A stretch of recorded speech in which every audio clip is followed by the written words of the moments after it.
Welcome back to The Explainer. I am so pumped to have you here today because we are going to completely shatter one of the most stubborn health myths out there. You know the one, the famous 8-hour block of sleep. For decades, we've basically been told that sleep is just this static, unconscious downtime where your brain powers off, right? Well, scratch that.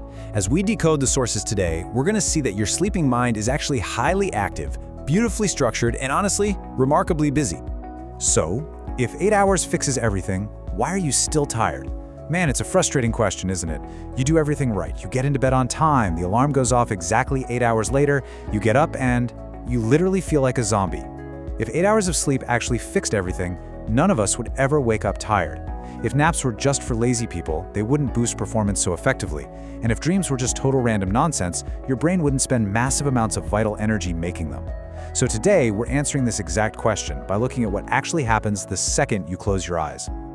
Okay, let's dive right into this. Part 1, the 8-hour myth and breaking down the block. To figure out why you're waking up groggy, you kind of have to stop looking at sleep like a parking garage where your brain just idles for the night.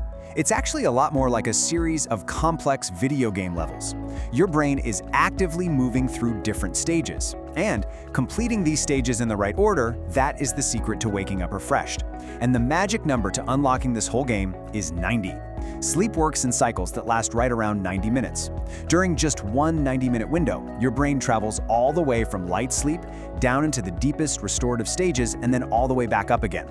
This is our core metric.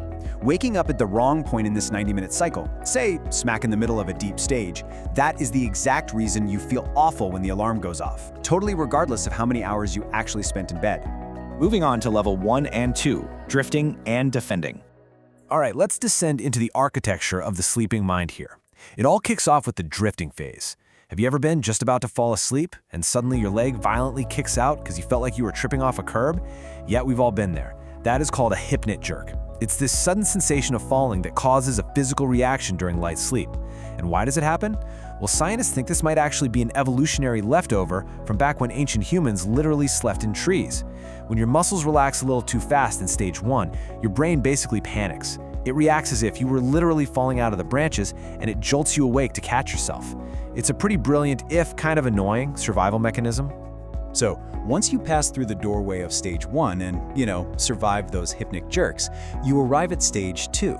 This is where sleep truly becomes stable. It's no longer just a transition. You are officially asleep now. This stage acts like a protective gateway. It holds you in a nice stable state and preps your body for all the heavy lifting that's going to happen in the deeper levels. Now, what's really interesting about this is the sheer volume of time we spend here. Look at this. A massive 50% of your total night is spent right here in stable stage 2 sleep.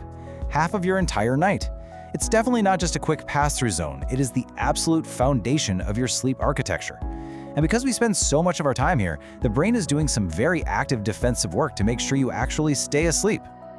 During this huge block of time, your brain produces these things called sleep spindles, which are absolutely crucial for learning. But it also pumps out what scientists call K-complexes. Think of these like your brain's personal security guards. Here's how it works. First, a noise happens outside. Let's say a loud car drives by. The K-complex detects it. Then, your brain evaluates how important that sound is. Finally, it makes a decision. If it's just normal traffic, the K-complex basically blocks the noise so you stay perfectly asleep. But if the noise actually matters, like maybe someone whispering your name or a baby crying, it instantly bypasses the block and wakes you up.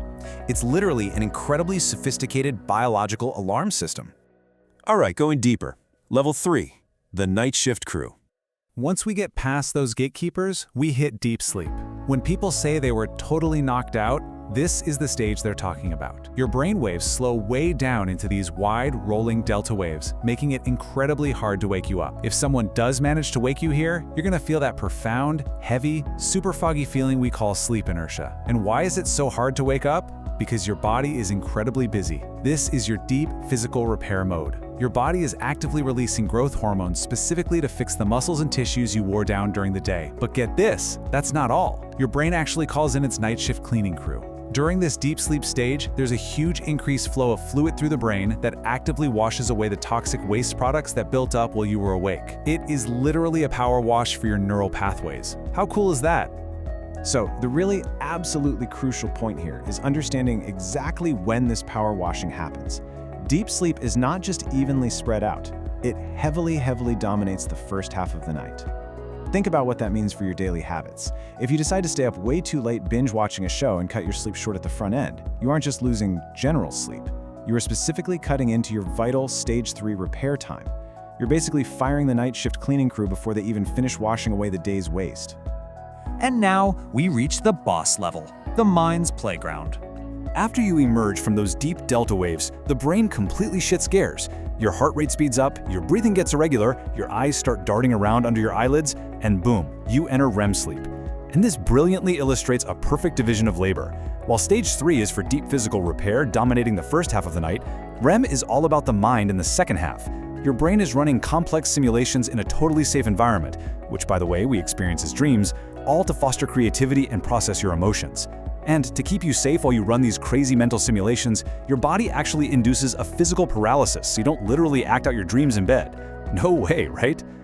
Because REM sleep dominates that second half of the night, waking up too early has a very specific consequence. If your alarm jolts you awake hours before you naturally would, you might have actually gotten all your deep physical repair done in the first few hours, so your body feels totally fine. But because you skipped the brain's mental organizing shift, you completely missed the emotional processing of REM. This is exactly why you can wake up physically rested but just completely cranky, forgetful, and mentally off balance. Okay, let's bring this all together. Real-world rules, hacking the cycle. Now that we actually understand this 90-minute journey, from drifting down to deep physical repair and then back up into the mental playground of REM, how do we use this to hack things like naps? Well, naps follow the exact same architectural rules as your nighttime sleep, just on a much faster track. And this totally solves the classic nap dilemma. If you just want a quick boost, keep it to a 20-minute power nap. Why? Because at 20 minutes you stay in the light stages, which improves your alertness without triggering that awful foggy sleep inertia. But if you are deeply exhausted and need real recovery, you've got to commit to a full 90-minute nap. That gives your brain the time to complete a full cycle, traveling down into the deep sleep and all the way back up through REM, letting you wake up naturally refreshed. Anything in between, like say a 45-minute nap, that's a total trap. It's going to wake you up right in the middle of deep sleep. We really have to respect these cycles, because when this elegant system breaks down, whether that's through insomnia, sleep apnea, or honestly just bad habits like doom scrolling until 2 a.m., the cracks show up incredibly fast. As our sources confirm, the consequences are severe. Your reaction times slow down dramatically. You get noticeable volatile mood shifts because you're lacking that REM processing. And your memory weakens because your brain couldn't use those stage 2 sleep spindles. It's a domino effect.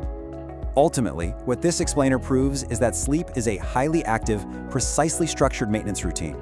As our source material beautifully captures, the real mystery of sleep isn't just what happens when you close your eyes, it's what happens to your life when you don't. You've got to protect your 90-minute cycles and respect your sleep architecture. So tonight, when you finally turn off the lights, ask yourself, are you just powering down, or are you getting ready to conquer the most important levels of your day? Thanks so much for hanging out with me on The Explainer, and I'll catch you next time.